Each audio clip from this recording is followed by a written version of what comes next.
Hello everyone! Again, this is Dr. Grace Carol Beltran, your dermatologist, dermatologic surgeon, genetologist, and your obesity resource person. Ang topic po natin ngayon ay continuation lamang nung dati nating topic. It's about the nutritional deficiencies and its cutaneous manifestation. We stop at vitamin B7 or biotin. Ang vitamin B7 or biotin is a cofactor in producing amino acids, and also fatty acid synthesis. Okay, so when you lack vitamin B7 or biotin, you develop dermatitis around the eye, the mouth and the nose area, and even alopecia or hair fall. Tapos ang makikita mo kapag may mga manifestation pa bukod sa mga cutaneous manifestations, kumisan pag may lack of biotin ka, you start having hallucinations. Okay? The next one would be vitamin B9 or folic acid deficiency. Ang vitamin B9 or folic acid deficiency is essential in the synthesis of DNA and RNA. So, kapag ikaw ay may deficiency ng folic acid, you develop glossitis, okay? Ang glossitis ay parang inflammation of the tongue that causes swelling, redness, and erythema, and loss of the undulations on the tongue, no? Kaya parang makintab siya na walang undulations na kagaya ng normal tongue natin. Tapos, you can also develop, when you lack folic acid, you can develop megaloblastic anemia, which is an RBC or red blood cell deficit. Kasi pagka meron ka megaloblastic anemia, yung red blood cells mo, malalaki sila, yung kanilang precursor, yung pinanggagalingan nila malalaki. Kaya it does not function properly also. Aside from the large size of the precursor, hindi rin sila nagpa-function properly. And so you develop other problems later on. The third one is vitamin B12 or cobalamin. Ang vitamin B12 or cobalamin is also important for DNA synthesis. Okay? It is a cofactor for methionine synthesis that leads to DNA synthesis also. So, what do you have in your skin? When you have cobalamin deficiency, you start having skin hyperpigmentation, nangingitim yung mga balat. Kumisa naman pumuputi, nagkakaroon ka ng mga vitiligo or white patches on your skin. Kumisa naman nagkakaroon dito ng mga, yung sa bibig, no, angular stomatitis, yung meron na naman dito sa gilid ng bibig, tapos nagda-dry yung lips, at saka medyo painful and sometimes itchy. You can also develop atopic dermatitis, acne, hair, and nail changes when you have cobalamin deficiency or vitamin B12 deficiency. So, pwede ka rin magkaroon ng megaloblastic anemia, yung sinasabi ko kanina na yung red blood cells mo ay hindi normal, no? Kasi ang precursor, yung ibig sabihin yung pinanggagalingan ng red blood cells mo ay mas malalaki instead na yung normal size.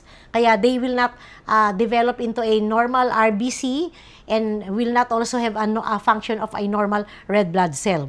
If you have vitamin C deficiency or ascorbic acid deficiency, ascorbic acid is a very essential cofactor for collagen synthesis. No? Kaya kung gusto mo ng mabalat, magandang balat, you have to take vitamin C for your collagen synthesis.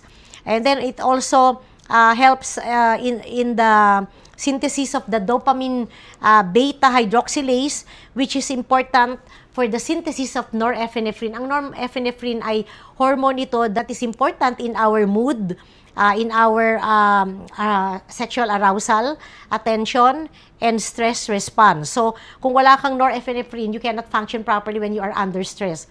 So, yun ang importante sa vitamin C collagen synthesis and dopamine beta hydroxylase synthesis, which is essential for the production of the hormone norepinephrine. Ang cutaneous manifestations naman ng lack of vitamin C is swollen gums, okay? Ecchymosis, yung mga bleeding, yung mga ecchymosis is parang pagka binunggo yung balat mo, magkakaroon ka kaagad ng bleeding doon, parang pasa. Tapos petechiae, pinpoint bleeding underneath the skin. And then, pag nagkakaroon ka ng mga sugat-sugat, mabagal mag-heal, no? Pag may lack of vitamin C ka. And then you also have perifollicular and subperiosteal hemorrhages. So, bleeding is one factor that you can develop when you have lack of vitamin C. And then you can also have corkscrew hair, yung kulot-kulot, akala mo kulot-kulot pero pangit na buhok na kasi nga may lack of vitamin C ka. And then, ang most common complication of ascorbic acid deficiency is scurvy, weakened immune response. So, vitamin C is very important for immune system, a stronger immune system, and for prevention of scurvy and for beautification of the skin. And then the last three vitamin deficiency or nutritional deficiency is vitamin D. Ang vitamin D, maraming function to, no? In fact, we're giving it for psoriasis, for atopic dermatitis, and other skin problems. When you have vitamin D deficiency, you will not have maximum absorption of calcium and phosphorus in your intestine. Kaya dapat lagi kang may vitamin D kasi para ma-maximize yung absorption ng calcium at saka phosphate for your blood and for bone functioning, for bone mineralization and bone resorption. If you lack vitamin D, you have a tendency for an increased psoriasis and atopic dermatitis and other dermatitis as well. And then, usually, one who does not have enough vitamin D will develop rickets and osteomalacia. When you say osteomalacia, this refers to that process wherein the osteoclast of your bone formation, of your bone marrow, gets rid of your damaged or old bones to be able to replace it to new bones and for a stronger bone. So, if you don't have vitamin D, hindi nangyayari to, hindi na-replace yung damaged bone mo o yung old bone mo, kaya pag na-fracture ka, hindi na-correct yung fracture mo properly. Kaya your bones becomes weak. So, vitamin D is very essential for these functions. And then vitamin K. Vitamin K is actually necessary for clotting factors so that it will help in stopping your bleeding when you have an injury. It is very essential for clotting and for prevention of hemorrhaging. And also prevention of easy bruisability, mucosal bleeding, splinter hemorrhages. So yung mga bleeding gums, bleeding mucosa, yung mga singaw na nagbi-bleed, this can be due to lack of vitamin K.